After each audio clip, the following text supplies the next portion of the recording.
4th semester ഇംഗ്ലീഷിലെ illuminations എന്ന ബുക്കിലെ ഓൺ കറേജ് എന്ന പാഠം AG ഗാർഡിനറുടേതാണ്.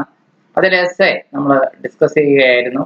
ഈ വീഡിയോയിൽ അതാണ് നമ്മൾ 2 എസ്സേ ഡിസ്കസ് ചെയ്യുന്നു. ഒന്ന്, write a critical note on the essay on courage. On courage എന്ന ഉപന്യാസത്തെ കുറിച്ച് ഒരു ക്രിട്ടിക്കൽ നോട്ട് എഴുതുക. അതിന്റെ ഇൻട്രൊഡക്ഷൻ ആദ്യം എഴുതണം. AG Gardiner was a prolific essayist.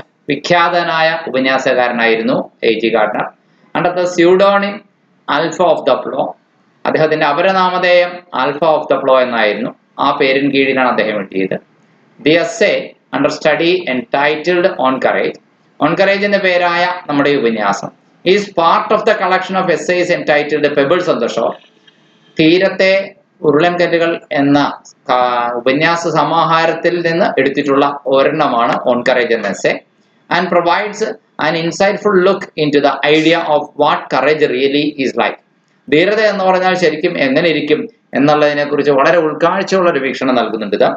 Gardiner names the incident of the sailor on the ship. കപ്പലിലെ നാവികന്റെ പേര് ഗാർഡിനർ എടുത്തു പറയുന്നു. ആ കപ്പലിന്റെ പേര് ഫെർമിഡബിൾ എന്നാണ്. As the individual action that most had a bearing on him in terms of impression upon him. ഭൂരിഭാഗം ആളുകൾക്കും ആ മനുഷ്യനോട് ഒരു വലിയ മതിപ്പുളവാകാൻ കാരണമാകുന്ന ആ സംഭവമാണ്. അതൊരു ഇൻഡിവിജ്വൽ ആക്ഷൻ ആണ്.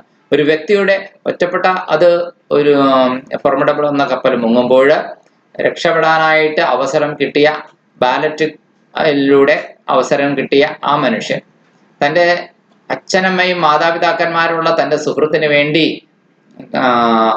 തന്റെ അവസരം വിട്ടുകൊടുക്കുന്നു. രക്ഷപ്പെടാനുള്ള അവസരം വേണ്ടെന്ന് വയ്ക്കുന്നു. മരണത്തെ സ്വീകരിക്കാൻ തയ്യാറാകുന്ന ആ ധീര യോദ്ധാവിന്റെ കഥ പറയുന്നു. The sailor had got the chance by ballot to get off the sinking ship by boat. ഒരു രക്ഷാബോട്ടിൽ നിന്ന്, ആ കപ്പലിൽ നിന്ന് രക്ഷാബോട്ടിന്റെ സഹായത്താല് രക്ഷപ്പെട്ടു പോകുവാൻ അവസരം കിട്ടിയ, നറുക്കെടുപ്പിലൂടെ ബാലറ്റിലൂടെ ചാൻസ് കിട്ടിയ, അവസരം കിട്ടിയ ഒരു നാവികൻ. At the last moment, അയാൾ ആ നിമിഷത്തിൽ, അവസാന നിമിഷത്തിൽ, though he turned to his comrade, അയാള് തന്റെ സഹപ്രവർത്തകന്റെ നേരെ തിരിഞ്ഞിട്ട് പറയുകയാണ്, and told him that he had no parents, എനിക്ക് മാതാപിതാക്കളില്ല, but the other man, പക്ഷേ other man had, പക്ഷേ സുഹൃത്തെ നിങ്ങൾക്കുണ്ടല്ലോ. And thus forfeited his own chance of staying alive. തന്റെ തന്നെ ജീവനോടെ ഇരിക്കാനുള്ള അവസരത്തെ അയാൾ നിഷേധിച്ചു, വേണ്ടെന്ന് വെച്ചു. Letting the other man live, മറ്റേ ആളെ ജീവിക്കാൻ അനുവദിച്ചു. Gardiner comments that the sailor is not a man without faults. നമ്മളെ അതിവിശുദ്ധനെന്നുമായ പുണ്യവാനെന്നുമായിരുന്നില്ല ഈ നാവികൻ, തെറ്റുകളൊക്കെ ചെയ്ത സാധാരണ മനുഷ്യൻ നമ്മളെ പോലെ, like the rest of us, and would not have had any idea in him that he was a greater than the rest of us. പക്ഷേ നമ്മളെ എല്ലാവരെയും വളരെ മികച്ച ധീരനായൊരു മനുഷ്യനാണ് താൻ എന്ന് അയാൾക്ക് ഒരിക്കലും ഒരു ഐഡിയ പോലും ഇല്ലാതിരുന്ന മനുഷ്യൻ. We would not know if we have the capacity to be like the sailor. നമ്മൾക്ക് അറിയുകയില്ല നമ്മൾ ആ നാവികനെ പോലെ പെരുമാറാൻ capacity ഉള്ളവരാണോ, until the circumstance happens to us. ആ സാഹചര്യം നമ്മുടെ മുൻപിൽ വരുമ്പോഴല്ലാതെ. Then we may either react like the sailor or chicken out. അല്ലെങ്കിൽ നമ്മൾ ആ സെയിലിയറെ പോലെ പെരുമാറാം, അല്ലെങ്കിൽ നമ്മൾ എന്ത് ചെയ്യാം, ഭീരുക്കളാകാം, ചിക്കൻ ഔട്ട് ആകാം. But the reaction cannot be predicted in any way. പക്ഷേ നമ്മുടെ പെരുമാറ്റം എന്തായിരിക്കുമെന്ന് മുൻകൂട്ടി നമുക്ക് പ്രവചിക്കാൻ സാധ്യമല്ല. The merit in the sailor's action was that, ഈ നാവികന്റെ പ്രവർത്തനത്തിൽ മെറിറ്റ് ഇതായിരുന്നു, അതായത് he had time to deliberate over it. അയാൾക്ക് അതേക്കുറിച്ച് മനഃപൂർവ്വം ബോധപൂർവം ചിന്തിക്കാൻ സമയം കിട്ടി. പെട്ടെന്നെടുത്ത് ചാടിയ പെട്ടെന്നുള്ള ഒരു വികാരാവേശത്താൽ ചെയ്ത പ്രവൃത്തിയൊന്നുമല്ല. സമയം ആലോചിക്കാൻ ധാരാളം സമയം കിട്ടി. And it was not done in the rush of the moment. ആ നിമിഷത്തിന്റെ തിടുക്കത്തിൽ ചെയ്തതല്ല. His deed was an act of physical courage. അദ്ദേഹത്തിന്റെ പ്രവൃത്തി എന്ന് പറയുന്നത് ഭൗതിക ധൈര്യത്തിന്റെ പ്രവൃത്തിയാണ്, ബേസ്ഡ് ഓൺ മോറൽ കറേജ്. അത് ആത്മീയ ധൈര്യത്തെ അടിസ്ഥാനപ്പെടുത്തിയുള്ളതായിരുന്നു എന്ന് മാത്രം. Gardiner says it is uncommon to have the qualities of both the hero and the coward. ഒരു വശത്ത് നായകന്റെയും മറുവശത്ത് ഭീരുവിന്റെയും പ്രവൃത്തികള്, ക്വാളിറ്റികള്, ഗുണവിശേഷങ്ങള് കാണിക്കുക എന്ന് പറയുന്നത് ഇറ്റ് അൺകോമൺ അല്ല എന്ന് പറയുക. He cites Mrs. Disraeli as saying that her husband had wonderful moral courage but no physical courage. മുൻ അമേരിക്കൻ പ്രസിഡന്റായ ബെഞ്ചമിൻ ഡിസ്രേലിയുടെ ഭാര്യ അദ്ദേഹത്തെ ഡിസി എന്നാണ് വിളിച്ചിരുന്നത്. തന്റെ ഭർത്താവ് വളരെയധികം മോറൽ കറേജ് ഉള്ള മനുഷ്യനായിരുന്നു എന്ന് ഒരു വശത്ത് പറയുമ്പോഴും പക്ഷെ അദ്ദേഹത്തിന് ഫിസിക്കൽ കറേജ് വളരെ കുറവായിരുന്നു എന്ന് പറയാം. She always had to pull the string of his shower bath. ഇത് പ്രൂവ് ചെയ്യുന്നതിന് അവർ പറയുന്ന ഇൻസിഡന്റ് ഇതാണ്. അദ്ദേഹം കുളിക്കുമ്പോൾ ആ കുളിക്കുന്ന കുളിമുറിയിലെ ഷവർ ബാത്തിന്റെ ചരട് വലിച്ചാൽ മാത്രമാണ് തണുത്ത വെള്ളം അദ്ദേഹത്തിന് വീഴുകയുള്ളൂ. പക്ഷെ അത് വലിക്കുന്നതിന് അദ്ദേഹത്തിന് വലിയ പേടിയാണ് എന്ന്. ഓക്കെ, അതിന് പകരം ഭാര്യ ചെന്നിട്ട് അത് പുൾ ചെയ്ത് കൊടുക്കണമായിരുന്നുവെന്ന്. So Gardiner concludes saying that, Gardiner ഇങ്ങനെ പറഞ്ഞുകൊണ്ട് അവസാനിപ്പിക്കും that the true hero is the one who unites physical and moral courage. യഥാർത്ഥ ധീരൻ എന്ന് പറയുന്നത്, നായകൻ എന്ന് പറയുന്ന ഒരേ സമയം ശാരീരിക ധൈര്യവും അതേസമയം ധാർമ്മിക ധൈര്യവും പുലർത്തുന്നയാളാണ്. The physical element is more plentiful. ശാരീരിക ധൈര്യം പുലർത്തുന്ന ആൾക്കാരുടെ കഥകൾ ഒരുപാട് നമ്മുടെ നാട്ടിൽ ലഭ്യമാണ്, പ്ലെന്റിയാണ്. പക്ഷേ ധാർമ്മിക ധൈര്യം എന്ന് പറയുന്നത് കുറച്ചും കൂടെ വ്യത്യസ്തമാണ് എന്ന് പറയാം. But the act of the sailor was a great end. പക്ഷേ ഈ നാവികന്റെ പ്രവൃത്തി ഉണ്ടല്ലോ, അതൊരു വലിയ കാര്യമാണെന്ന് പറയാം. Gardiner would give much to know that he too could be like the സെയിലിയർ.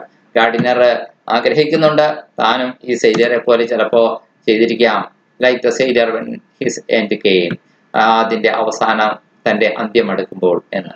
ഇനി essay 2, ഒന്നാമത്തെ എസ്സേ ഇങ്ങനെയാണ്. രണ്ടാമത്തേത് explain the different types of courage providing A suitable conclusion. ഈ രണ്ടാമത്തെ എസ്സേയുടെ പ്രത്യേകത, ഇവിടെ രണ്ടു തരം കറേജിനെ കോൺട്രാസ്റ്റ് ചെയ്തുകൊണ്ടാണ് എസ്സേ കൊണ്ടുപോകേണ്ടത്. അല്ലാണ്ട് ഈ ഇതുവരെ ഗാർഡിനർ എഴുതിയ ഉപന്യാസത്തെ ഒന്ന് വെറുതെ അനലൈസ് ചെയ്യുകയല്ല, അല്ല, വ്യത്യാസമുണ്ട്. അപ്പൊ കഴിഞ്ഞ എസ്സേ ഈ എസ്സേ അല്ലേ, രണ്ടു തരം ധൈര്യമുണ്ട്. ഒന്ന് ഫിസിക്കൽ കറേജ്, വേറൊന്ന് മെന്റൽ കറേജ്, മോറൽ കറേജ്. ആ ഫിസിക്കൽ കറേജും മോറൽ കറേജിനെ, രണ്ട് ടൈപ്പ് ഓഫ് കറേജിനെ നമ്മൾ അനലൈസ് ചെയ്യണം, കമ്പയർ ചെയ്യണം, സൂട്ടബിൾ ആയിട്ടുള്ള രീതിയിൽ അതിനെ പറഞ്ഞ് അവസാനിപ്പിച്ചൊരു കൺക്ലൂഷൻ നമ്മുടെ വകയായിട്ട് കൊടുക്കുകയും വേണം. ഇങ്ങനെയാണ് എസ്സേ കൊണ്ടുപോകുന്നത്. Alfred George Gardiner was a prolific essayist under the pseudonym Alpha of the Plough. Alpha of the Plough എന്ന അപരനാമധേയത്തിൽ അറിയപ്പെടുന്ന വ്യക്തിയാണ് ആൽഫ്രഡ് ജോർജ് ഗാർഡിനർ. അദ്ദേഹം ഒരു വിഖ്യാതനായ ഉപന്യാസകാരനാണ്. The essay under study entitled on courage, on courage എന്ന പേരായ ഉപന്യാസം is part of the collection of the essays entitled pebbles on the shore. Pebbles on the shore എന്ന് പറയുന്ന ഒരു ഉപന്യാസ സമാഹാരത്തിന്റെ പുസ്തകമുണ്ട്, അതിന്റെ ഒരു ഭാഗമാണ്. And provides an insightful look into the idea of what courage really is like. ശരിക്കും ധീരത എന്ന് പറഞ്ഞാൽ എന്താണ് എന്നുള്ളതിലേക്കാണ് അത് നോക്കുന്നത്. In this essay Gardiner explains that there are 2 kinds of courage. ഈ ഉപന്യാസത്തിൽ ഗാർഡിനർ പറയുന്നത് രണ്ട് തരം ധൈര്യമുണ്ട്. One is the kind that was recommended by Napoleon. ഒന്ന് നെപ്പോളിയൻ റെക്കമെൻഡ് ചെയ്യുന്നതാണ് as the real thing, the 2 o'clock in the morning courage, അതായത് വെളുപ്പിന് 2 മണിക്കുള്ള കറേജ്, ധൈര്യം. അതുകൊണ്ട് ഉദ്ദേശിക്കുന്നതാണ് by this statement he meant unprepared courage. ഇതുകൊണ്ട് അദ്ദേഹം ഉദ്ദേശിക്കുന്നതാണ് ഒരു തയ്യാറെടുപ്പും ഇല്ലാതിരിക്കുമ്പോൾ പെട്ടെന്ന് ചെയ്യുന്ന ധൈര്യം എന്നാണ്. The kind where one who had not time to think, ചിന്തിക്കാൻ പോലും സമയമില്ല, but just jumps into straight without planning or strategising. Plan ചെയ്യാനോ തന്ത്രങ്ങൾ ആവിഷ്കരിക്കാനോ ഒന്നും നിൽക്കാതെ നേരെ എടുത്തിയാടി ചെയ്യുന്ന ധൈര്യം. Here we do not stop to think and thus do not grow cold or selfish, as there is no pause for a moment, but only the jump right in part. ഇവിടെ ഈ ധൈര്യത്തിന്റെ പ്രത്യേകത നമുക്ക് ആലോചിച്ച് ചിന്തിച്ച് സ്വയം പിൻവാങ്ങാനോ തണുത്തു പോകാനോ സമയമില്ല എന്നുള്ളതാണ്. Here we do not stop to think, okay, and do not grow cold or selfish. നമുക്ക് സ്വാർത്ഥരാകാനായിട്ടുള്ള ചിന്തയെടുക്കാനുള്ള നേരമില്ല. As there is no pause for a moment, ഒരു നിമിഷത്തേക്ക് ഒന്ന് നമുക്ക് ഇടവേള കിട്ടാനോ റെസ്റ്റ് എടുത്ത് ആലോചിക്കാനോ ഗ്യാപ്പ് കിട്ടുന്നില്ല. But only jump the right in the part, നേരെ ശരിയെന്ന് തോന്നുന്നതിലേക്ക് എടുത്തു ചാടുക മാത്രമേ ഉള്ളൂ. ഇതാണ് 2 o'clock in the morning type of courage എന്ന് പറയുന്നത്. ഇത്തരം ഒരു കറേജിനെ കുറിച്ച് നെപ്പോളിയൻ പറയുന്നുണ്ടെന്ന് പറയുന്നു. ഇനി മറ്റൊരു തരം കറേജിനെ കുറിച്ച് പറയുന്നു. ഈ ഫോർമിഡബിൾ ഷിപ്പിലെ നാവികൻ കാണിച്ചത് ആ രണ്ടാം തരം ധൈര്യമാണ്, രണ്ടാമത്തെ ടൈപ്പാണ്. ഏതാണ്? അതായത് സമയം ധാരാളം കിട്ടി, ശരിക്കും ആലോചിച്ചു, തന്റെ ജീവൻ പോവുകയാണ്, താൻ മരിക്കും ഉറപ്പാണ്, തന്റെ സുഹൃത്തിനെ രക്ഷപ്പെടാൻ സാധിച്ചാൽ അതുകൊണ്ടൊരു നന്മയും ഉണ്ടാവും. അപ്പം കമ്പയർ ചെയ്ത് ഏതാണ് നല്ലതെന്ന് തീരുമാനിച്ച്, ഓക്കെ, നന്മയുടെ വശത്ത് സ്വാർത്ഥത വെടിഞ്ഞ് നന്മയുടെ വശത്ത് നിൽക്കാനുള്ള തീരുമാനമെടുക്കാൻ കഴിയുന്ന ധൈര്യമുണ്ടല്ലോ, ആ മോറൽ കറേജ് എന്ന് പറയുന്ന ധൈര്യം, അതാണ് രണ്ടാമത്തെ type. The other type of courage is the one exhibited by the sailor on the sinking ship formidable. Formidable എന്ന് പറയുന്ന മുങ്ങുന്ന കപ്പലിലെ നാവികൻ കാണിച്ച ആ ധൈര്യം. This sailor had got the chance by ballot. തെരഞ്ഞെടുപ്പിലൂടെ വോട്ടെടുപ്പിലൂടെ അയാൾക്ക് രക്ഷപ്പെടാൻ അവസരം കിട്ടി. To get off the sinking ship by boat, ബോട്ടിലെ തന്റെ സിങ്കിങ് ഷിപ്പിൽ നിന്ന് രക്ഷപ്പെടാനുള്ള അവസരം. At the last moment though he turned to his comrade, അവസാന നിമിഷത്തിൽ തന്റെ സഹപ്രവർത്തകന്റെ നേരെ തിരിഞ്ഞ് ആൻഡ് ടോൾഡ് ഹിം ദാറ്റ്, എന്നിട്ട് അയാളോട് പറഞ്ഞു, ഹി ഹാഡ് നോ പാരന്റ്സ്, എനിക്ക് മാതാപിതാക്കളില്ല, but the other man had, പക്ഷേ അയാൾക്കുണ്ട്. And thus forfeited his own chance of staying alive, ജീവനോടെ ഇരിക്കാനുള്ള തന്റെ സ്വന്തം അവസരത്തെ അയാൾ കളഞ്ഞു കുടിച്ചു, അല്ലെങ്കിൽ വേണ്ടെന്ന് വെച്ചു. letting the other man alive, മറ്റേ മനുഷ്യന് ജീവനോടെ ഇരിക്കാൻ അനുവദിച്ചു. The sailor had some time to deliberate upon his actions, ഈ നാവികൻ കുറച്ച് സമയം കിട്ടി തന്റെ പ്രവൃത്തികളെ കുറിച്ച് ഒന്ന് ചിന്തയിൽ മുഴുകുവാനായിട്ട്. So when the time came for him to take his place upon the boat, ബോട്ടിൽ തന്റെ സീറ്റിൽ ഇരിക്കാനുള്ള സമയമായി. എല്ലാവരും വിളിക്കുന്നു, വരൂ, താങ്കളുടെ അവസരമാണ്, താങ്കൾ കയറൂ എന്ന് പറയുമ്പോൾ he could have easily gone on the boat, അയാൾക്ക് വളരെ എളുപ്പത്തിൽ ബോട്ട് കയറി പോകാമായിരുന്നു. ആരും അയാൾ കുറ്റം പറയില്ലായിരുന്നു. അയാൾ തുറന്ന് വീട്ടിൽ വന്നാലും എല്ലാവരും അയാൾക്ക് അയാളുടെ സുഹൃത്തുക്കളോ അല്ലെങ്കിൽ നാട്ടിൽ ആരെങ്കിലും ഒക്കെ അയാളെ രക്ഷപ്പെട്ടു വന്ന മനുഷ്യൻ എന്ന് വിളിക്കുമായിരുന്നു. ഒരു കുറ്റവും അയാളെ ആരും പറയില്ലായിരുന്നു. പക്ഷേ but he did not do so, അയാൾ അങ്ങനെ ചെയ്തില്ല. This shows his true courage, ഇത് കാണിക്കുന്നത് എന്താണ്? അയാളുടെ ശരിയായ ധൈര്യമാണ്. As his heroism was one which involved calculation, കാരണം അയാളുടെ ഈ ധീരതയുണ്ടല്ലോ വളരെ ആലോചിച്ച് കണക്ക് കൂട്ടലുകളോടുകൂടി അയാൾ നടത്തിയ തീരുമാനത്തിന്റെ ഫലമാണ്. Under normal circumstances, സാധാരണ സാഹചര്യങ്ങളിൽ one would grow cold and selfish, ഏതൊരു മനുഷ്യനും പെട്ടെന്നൊന്ന് ആ ധീരതയൊക്കെ ഒന്ന് തണുത്ത് ഉറഞ്ഞ് വെറും സ്വാർത്ഥനായ സാധാരണ കോമൺ ക്ലേ ആയി പോകും. പക്ഷെ അവിടെ ഈ മനുഷ്യൻ ചെയ്ത അങ്ങനെയല്ല. But the sailor had proved his physical and moral courage, ഈ നാവികൻ തന്റെ ശാരീരിക ധൈര്യവും ധാർമ്മിക ധൈര്യവും തെളിയിച്ചു. By being willing to give up his own life in this manner, തന്റെ തന്നെ ജീവൻ ഇതിലൂടെ ഈ രീതിയിൽ ഉപേക്ഷിക്കാൻ തയ്യാറെടുത്തുകൊണ്ട്. Gardiner also divides courage into moral and physical courage. Gardiner തന്റെ ധൈര്യത്തെ ധാർമ്മിക ധൈര്യമെന്നും ശാരീരിക ധൈര്യമെന്നും രണ്ടായി തിരിക്കുന്നുണ്ട്. ഇതാണ് നമ്മുടെ comparison. Only one who unites both can become A true hero.